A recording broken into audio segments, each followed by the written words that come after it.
నమస్తే, welcome to Telugu capital TV. నేను మీ advocate Sasikanth. నాతో మా కొలీగ్ అడ్వకేట్ శ్వేత గారు ఉన్నారు. నమస్తే మేడం. నమస్తే సార్. మేడం, సహజంగా ఈ మోటార్ వెహికల్ యాక్ట్లో ఒక వ్యక్తి ఒక యాక్సిడెంట్లో చనిపోతే గుద్దిన వెహికల్ ప్లస్ ఈయన ట్రావెల్ చేసే వెహికల్ ప్లస్ ఈయనకున్న పర్సనల్ ఇన్సూరెన్స్ ప్రకారము అన్ని క్యాలిక్యులేట్ చేసుకొని ఈయన క్లెయిమ్స్ వస్తాం జరుగుతుంది. ఒకవేళ ఆ వ్యక్తికి ఇన్సూరెన్స్ లేదు, గుద్దిన లారీకి కూడా ఇన్సూరెన్స్ లేదు అనుకోండి, చాలా మటుకు మన దగ్గర ఇన్సూరెన్స్ లేకుండా కూడా నడిపేస్తూ ఉంటారు. లేదనుకోండి, ఈ వ్యక్తికి కంపెన్సేషన్ ఎవరు ఇవ్వాలి? ప్లస్ ఇన్సూరెన్స్ ఉంటే ఇంత రావాలని ఉంటుంది, ఇన్సూరెన్స్ లేకపోతే ఇంత రావాలని కూడా ఉండదు.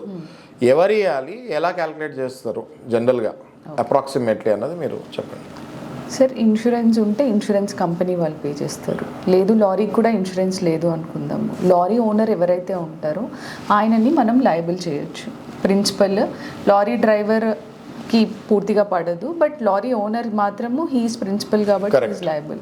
ఓకే, వైకేరియస్ లయబిలిటీ ఆయన పైన ఉంటుంది. అండ్ ఎలా క్యాలిక్యులేట్ చేస్తారు అంటే, ఆ రోజుకి ఆ వ్యక్తి ఏజ్ ఎంత, ఆయన సంపాదన ఎంత, ఆయన ఎంత ఇన్కమ్ ట్యాక్స్ రిటర్న్స్ కడుతున్నారు. లెటర్సే ఇన్కమ్ ట్యాక్స్ రిటర్న్స్ కట్టట్లేరు, ఆయన సంపాదన నెలకి 50,000 ఉంది.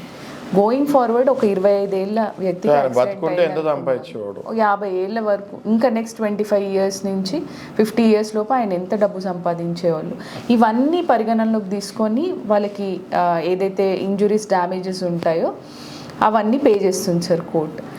లెటర్స్ సే ఒక ఇన్స్టెన్స్లో 2001లో ఒక వ్యక్తి చనిపోయారు. ఆయనకు అప్పటికి 32 ఏళ్ళ వయసు. ఆయనకి ఈ రైస్ మిల్స్ ఉన్నాయి. ఆయన అప్పుడు 2001లోనే ₹1,00,000 వరకు ఐటీ కడుతున్నారు ఇన్కమ్ ట్యాక్స్ కింద. ఆయన చనిపోయిన తర్వాత వాళ్ళ కొడుకు వాళ్ళు క్లెయిమ్ చేసుకున్నారు సార్. కొడుకు, చనిపోయిన వ్యక్తి తల్లి, భార్య, కూతురు, ఆల్మోస్ట్ వాళ్ళకి 1 crore వరకు కంపెన్సేషన్ అవార్డ్ చేయడం జరిగింది సార్. ఓకే, సో మీరు విన్నారు కదా, ఇన్సూరెన్స్ లేకపోయినా కూడా అవతల వాళ్ళు ఎప్పుడైతే గుద్దుతారో ఆ లారీకి కానీ ఆ బండికి కానీ ఇన్సూరెన్స్ లేకపోయినా కూడా ఆ ఓనర్ ఆ లయబిలిటీ తీసుకొని కోర్టు ద్వారా ఈయనకి కాంపెన్సేషన్ వస్తుంది జరుగుతుంది.